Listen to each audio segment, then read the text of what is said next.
ପିଲାମାନେ ତମ ସମସ୍ତଙ୍କୁ ମୁଁ ସ୍ୱାଗତ କରୁଛି ମୋ ୟୁଟ୍ୟୁବ୍ ଚ୍ୟାନେଲକୁ।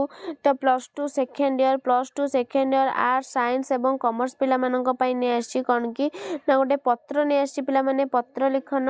ତ ତମମାନଙ୍କର ଗୋଟେ ସିଲେକ୍ସନ୍ ପତ୍ର ନେଇ ଆସିଛି ଯେଉଁଟାକି 2024 ବୋର୍ଡ଼ ଏକ୍ଜାମ୍ରେ ଆସିଲା ଭଳି ପ୍ରଶ୍ନ। ତ ସିଲେକ୍ସନ୍ କୋଶ୍ଚିନ୍ ନେଇ ଆସିଛି ପିଲାମାନେ। ତ ଚାଲ ଆମେ ଷ୍ଟାର୍ଟ କରିବା ପିଲାମାନେ। ଆଉ ଷ୍ଟାର୍ଟ କରିବା ପୂର୍ବରୁ ସମସ୍ତଙ୍କୁ କହୁଛି କି ମୋ ଡିସ୍କ୍ରିପ୍ସନ୍ରେ ଲିଙ୍କ୍ ଦିଆହେଇଛି, ତ ଟେଲିଗ୍ରାମ ଗ୍ରୁପ୍ରେ ସମସ୍ତେ ଜଏନ୍ ହେଇଯିବ ପିଲାମାନେ। ତ ତମର ପରୀକ୍ଷା ଅଳ୍ପ ଦିନ ହେଲା, ବୁଲାବୁଲି ନକରି ପଢ଼ ବା ଦରଖାସ୍ତ ଆଣିଥିଲି। ତ ଆଜି ନେଇ ଆସିଛି ଗୋଟେ ପତ୍ର ନେଇ ଆସିଛି ସିଲେକ୍ସନ୍। ତ ଚାଲ ଆମେ ବୁଝିବା କେମିତି ଲେଖିବା, ଘୋଷିବା ନାକୁ ପଢ଼ିକି ଲେଖିବା, କ'ଣ ସବୁ ଆଲୋଚନା ହେବ। ତ ଚାଲ ଭିଡ଼ିଓ ଦେଖିବା ପୂର୍ବରୁ ଚ୍ୟାନେଲରେ ନୂଆ ଥିଲେ ସବସ୍କ୍ରାଇବ୍ କରିଦେବ, ବେଲ୍ ଆଇକନ୍କୁ ଦବାଇ ଦେବ ନୂଆ ନୂଆ ନୋଟିଫିକେସନ୍ ପାଇଁ, ଲାଇକ୍ ସେୟାର କରିଦେବ। ତ ଚାଲ ଦେଖିବା କ'ଣ। ତ ଆଉ ଗୋଟେ କଥା ହେଉଛି, ପତ୍ର ହେଉ ଦରଖାସ୍ତ ହେଉ ଯାହା ବି ହେଉ, ତମେ ଏଇଟା କ'ଣ ପାଠ ଘୋଷିବ, ତମେ ଆକୁ ଘୋଷିବ। ଏଇଟା କ'ଣ ଆକୁରେଟଲି କୋଶ୍ଚିନ୍ ପଡ଼ିବ ବୋଲି ମାନେ ନାହିଁ କିଛି। ଯଦି ଆରେ ଆଉ ଗୋଟେ କିଛି କୋଶ୍ଚିନ୍ ପଡ଼ିଲା ଆନ୍ସର୍ ଏଇଆ ହେବ, ତମେ କେମିତି ତାକୁ ଲେଖିବ, ବୁଝିବ କେମିତି, ଲେଖିବ କେମିତି, ଘୋଷିକି ଲେଖିବ ନା ବୁଝିକି ଲେଖିବ, କ'ଣ କରିବ ପିଲାମାନେ, ସବୁ କିଛି ଡିଟେଲ୍ସ ଆଲୋଚନା କରିବା। ତ ଆଜିର କୋଶ୍ଚିନ୍ କ'ଣ ଥିଲା ପିଲାମାନେ ଦେଖ, ତୁମ ଜୀବନର ଲକ୍ଷ୍ୟ ସମ୍ପର୍କରେ ସୂଚନା ଦେଇ ପିତାଙ୍କ ନିକଟକୁ ପତ୍ର ଲେଖ। ମାନେ ତମ ଜୀବନର ଲକ୍ଷ୍ୟ କ'ଣ, ତମେ ପାଠ ପଢ଼ୁଛ, ଏତେ ପାଠ ପଢ଼ୁଛ, ତମ ଜୀବନ କିଛି ତ ଗୋଟେ କ'ଣ ଏମ୍ ନେଇକି ତମେ ଚାଲୁଥିବ ନା ନାଇଁ, ଆଗଉଥିବ। ତ ତୁମର ସେ ଏମ୍ଟା କ'ଣ, ତୁମର ସେଇ ଲକ୍ଷ୍ୟଟା ପିଲାମାନେ କ'ଣ। ତ ସେଇ ଲକ୍ଷ୍ୟ ସମ୍ପର୍କରେ କିଛି କହିକି, ତମ ବାପା ଦୂରରେ ଅଛନ୍ତି ତ ତାଙ୍କୁ ତମେ ଗୋଟେ ପତ୍ର ହିସାବରେ ଲେଖିକି ଦେବ, ବୁଝିଲ। ଲେଖିକି ଦେବ ତମ ବାପାଙ୍କୁ, ତମର ଲକ୍ଷ୍ୟ କ'ଣ, ତମର ଏମ୍ କ'ଣ। ଏତେ ବାପା ପାଠ ପଢ଼ାଉଛନ୍ତି, ଇଏ କରୁଛନ୍ତି, ତମ ବାପାଙ୍କର ଏମ୍ ଥିବ ତମ ପ୍ରତି, ଆଇଦର ନହେଲେ ତମର ବି ତମର କ'ଣ ଏମ୍ ଥିବ କି ମୁଁ ଏଇଆ ପାଠ ପଢ଼ି ସାରିଲେ ଏଇଆ କରିବି, ବୁଝିହେଲା। ତ କ'ଣ ସବୁ କିଛି ଆଲୋଚନା କରିବା। ପ୍ରଥମେ ଲେଖିଲା ଓମ୍ ନମଃ ଶିବାୟ, ଠାକୁରଙ୍କ ନାଁରୁ ଆରମ୍ଭ ହେଲା ଓମ୍ ନମଃ ଶିବାୟ ପ୍ରଭୁ। ପୂଜ୍ୟାସ୍ପଦ ପିତା, ଯେହେତୁ ଆମେ ବାପାଙ୍କୁ ଦେଉଛୁ ସମ୍ମାନ ସହିତ ଦେବା ପୂଜ୍ୟାସ୍ପଦ ପିତା। ଏମିତି ପତ୍ର ଲେଖିବ ପୂଜ୍ୟାସ୍ପଦ ପିତା, କମା ଦେଇଦେବ। କେନ୍ଦୁପାଟଣା, ତମର ଯେଉଁ ଗ୍ରାମ ତମେ ଲେଖିବ, ଯେଉଁ ତାରିଖରେ ଦେବ ତମେ ସେଇ ତାରିଖ ଲେଖିବ, ବୁଝିହେଲା।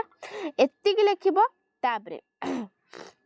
ତାପରେ ମୋର ଭୂମିଷ୍ଠ ପ୍ରଣାମ ଗ୍ରହଣ କରିବେ, ଯେହେତୁ ସେ ପିତା ମୋର ବଡ଼, ମୋ ବାପା ସିଏ, ତ ତାଙ୍କୁ ମୁଁ ପ୍ରଣାମ କରିବି। କେମିତି ସମ୍ମାନ ସହିତ ନା ମୋର ଭୂମିଷ୍ଠ ପ୍ରଣାମ କ'ଣ ନା ଗ୍ରହଣ କରିବେ ଆପଣ। ଅନ୍ୟାନ୍ୟ ଗୁରୁଜନମାନଙ୍କୁ ମୋର ପ୍ରଣାମ ଜଣାଇଦେବେ। ତ ଅନ୍ୟାନ୍ୟ ଯେଉଁ ଗୁରୁଜନ ସେଠି ଅଛନ୍ତି ତାଙ୍କୁ ମୋର ପ୍ରଣାମ ଜଣାଇଦେବେ। ଆଇଦର ନହେଲେ ପିଲାଟି ହଷ୍ଟେଲରେ ରହୁଛି କି ତମ ଘରେ କ'ଣ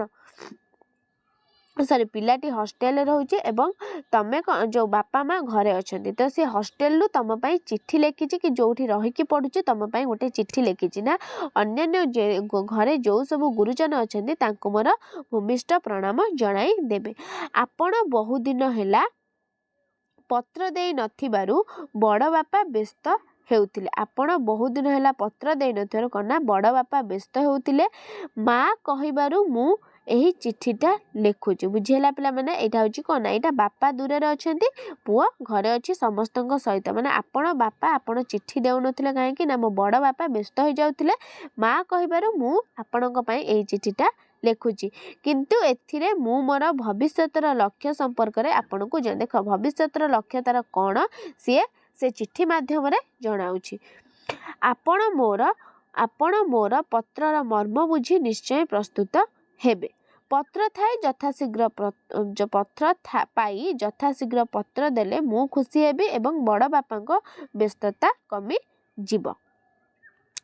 ତାପରେ ଦେଖ କ'ଣ ଦେଲା, ବାପା ଆପଣଙ୍କର ମନେ ଥିବ ଯେ ଆପଣ ସବୁବେଳେ କହୁଥିଲେ ମୁଁ ଡାକ୍ତରଟିଏ ହୁଏ ବୋଲି। କ'ଣ ନା ବାପା ସବୁବେଳେ ଚାହାନ୍ତି କି ମୋ ପୁତ୍ର ହଉ କି ମୋ ପୁତ୍ରୀ ହଉ ତ କ'ଣ ନା ମୁଁ ଡାକ୍ତର ହଉ ବୋଲି। ବାପା ଚାହୁଁଥିଲେ କି କ'ଣ ନା ମୋ ପୁଅ ଡାକ୍ତର ହଉ ବୋଲି। ଆପଣଙ୍କର ସେହି କଥା ମନେ ରଖି ମୁଁ ମୋର ପାଠ ପଢ଼ାରେ ଆଦୌ ଅବହେଳା କରିନାହିଁ। ବାପା କହିଥିଲେ ବୋଲି ସେ ଝିଅ ହଉ କି ପୁଅ ହଉ, ସେ କ'ଣ ନା ତାଙ୍କ ଯିଏ ସନ୍ତାନ, ତ ତାଙ୍କର ଯିଏ ଲେଖୁଛନ୍ତି ପୁତ୍ର, ତ କ'ଣ ନା ସିଏ ପାଠ ପଢ଼ାରେ ଆଦୌ ଅବହେଳା କରୁନାହାନ୍ତି। ଯେହେତୁ ସେ ତାଙ୍କ ବାପା କହିଛନ୍ତି ଡାକ୍ତର ହେବେ ବୋଲି, ଡାକ୍ତର ହିସାବରେ ସେ କ'ଣ ନା ପାଠ ପଢ଼ା ତାଙ୍କର ଜାରି ରଖୁଥିଲେ। विज्ञान श्रेणी छात्र तो ये थे पुत्र पिला माने विज्ञान श्रेणी छात्र हिसाब से मु प्राय दैनिक 12 ରୁ 14 घंटा परिश्रम कर तो पिला माने तुमको नॉर्मल भी टाइम टेबल ने आसले मु कही 12 ରୁ 14 घंटा परिश्रम करिवो तो देला गोटा हिस्सा कथा विज्ञान छात्र से जेहेतु साइंस पढ़ुला एटा आर्ट साइंस कॉमर्स समस्त ये विज्ञान लिखी तमें जेहेतु से डाक्तर हम साइंस पढ़ले ही जड़े डाक्तर हम ना ना से डाक्तर रखला जो इंजीनियर हो चाहो जो टीचर हवा चाहो से आर्ट्स लिख कॉमर्स लिख जो इंजीनियर हवा चाहो तो जहाँ भी तुम लिख बुझेगा पिला माने 12 ରୁ 14 घंटा मु परिश्रम करुछि मोर आशा विश्वास मु निश्चय उच्च माध्यमिक परीक्षा रे गोटे भल स्थान हासिल करी एवं मेडिकल एंट्रांस निश्चय पाई माने से 12 ରୁ 14 घंटा जेहेतु पढ़ुची तार निजर आशा निजर विश्वास निजर भरोसा अच्छी कि मु निश्चिंत उच्च माध्यमिक परीक्षा रे गोटे भल बा प्रथम स्थान ग्रहण करी एवं मेडिकल एंट्रांस रे निश्चय पाइबी सेथिपाई मु प्रत्येकटी विषयर समस्त नोट करने सहित प्राणी विज्ञान को अधिक गुरुत्व देउछि जेहेतु से डाक्तर हम प्राणी विज्ञान अधिक दरकार तो से अधिक गुरुत्व देउछि एवं समस्त नोट करने से समस्त विषयर नोट करुछि समस्त सार मानक सहित मु सुसंपर्क रक्षा करी मोर जहा जहा संदेह से सब देख एटा गोटे बहुत गुरुत्वपूर्ण इंटरेस्टिंग कथा पिला माने समस्त को होछि तो तमे समस्त सार होतु सार तो नुह तुम कॉलेज लेक्चर तो सार मैम समस्त सहित तुम मैंने कौन ना सुसंपर्क रख माने तुम जहाँ जहाँ इम्पोर्टेंट सांगे सांगे पचारे से एमती हुए कि सार मैंने देखले चिड़ी जी पढ़ुनु बुलुचु ये करचु समस्त सहित संपर्क रख जहाँकि तुम जहाँ सन्देह हो सबू किसी सांग सांग क्लीयर करदेवे से कहला मो सांग मुन्ना मते प्रति क्षेत्र रे साहाय्य ता सांग कौन ना मुन्ना प्रति क्षेत्र रे ताको साहाय्य करुछि मु मोर पाठ पढ़ा व्यतीत अन्य कोनोसी विषय को मुंडरे केवल पाठ जहाँ विषय ताको मुंडरे बुझी अन्य जहाँ सब घटनावली ता चारि पाखरे घटुछि से ताको किछि मुंडरे पुराउ नाही केवल आपणकर आशा पूर्ण करने को मोर दृढ़ व्रत रूपे मु ग्रहण करिछि तापरे कह देला अवश्य मु मुक्त कंठरे स्वीकार करने को चाहे जे मोर आहुरी अधिक परिश्रम आवश्यक देखिल से 12 ରୁ 14 घंटा पढ़ुचे तथापि से कहूँ कि मोर आहुरी अधिक परिश्रम आवश्यकता पड़ी बुझेला तेबे परीक्षा परे मु पूर्ण प्राण रे सेथिरे लागिबी आपण देखिबे मु डाक्टर टीए होई देशर सेवा करिबी सेवा करबा सहित आपणकर जस रखिबी आमर साई पड़ोशी समस्तंकर चिकित्सा प्रति यत्नवान हेबे सेतेबेले आपणक मन निश्चय आनंदित हेबो आपण अनुभव करि परिबे जे आपणक कष्ट उपार्जित धन को मु केबे अजथारे खर्च हेबा को देने माने से देखो गोटे पिल्ला केमती ता बापार महत्व बुझुची आपण एते कष्ट करिकी अर्थ माने पैसा टंकाटे दउचंदी मु पाठ पढची तो तार मूल्य मु रखिबे एवं तमर जस रखिबे मुंड टेक रखिबे तो मोर आशा विश्वास ठिकना समय आपण मते बुझी पारिबे आपणकर आशीर्वाद रु मु भलरे अछि आम्भे माने समस्त एठारे सुखरे अछु आपणक पत्र पाइबारु आमर व्याकुल मानसिक आवेग रहिछि इष्ट देव देव महादेव को कृपारु आपण सेठारे भलरे थांतु से बापा को कहिछि तो पिला माने तापरे इति आपणकर स्नेहधीन पुत्र चगला ता ना कौन ना चगला तो ठिकना लिखिबो प्रेरक बारंबार ठिकना नहेले कौन मार्क कटि जो 1 मार्क थ्रू ठिकना प्रेरक ग्राहक प्रेरक होची के ना जे लेखुला तांको पुत्र श्री रश्मि रंजन दास सा केन्दुपटना सालेपुर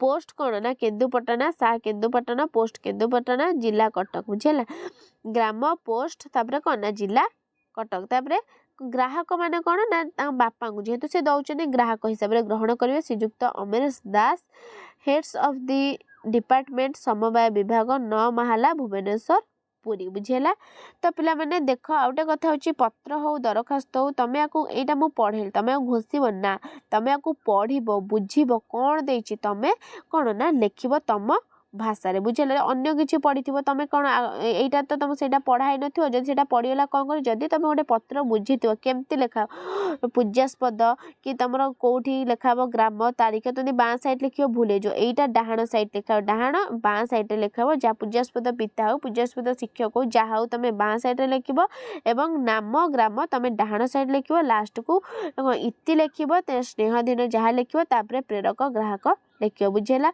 बहुत इंपोर्टाट क्वेश्चन जो पत्रटा थिला पिला माने तो परीक्षा आसी पारे किछि कहि होउनी तो वीडियो टी भल लागितले लाइक शेयर सब्सक्राइब कर दबो रहउची धन्यवाद।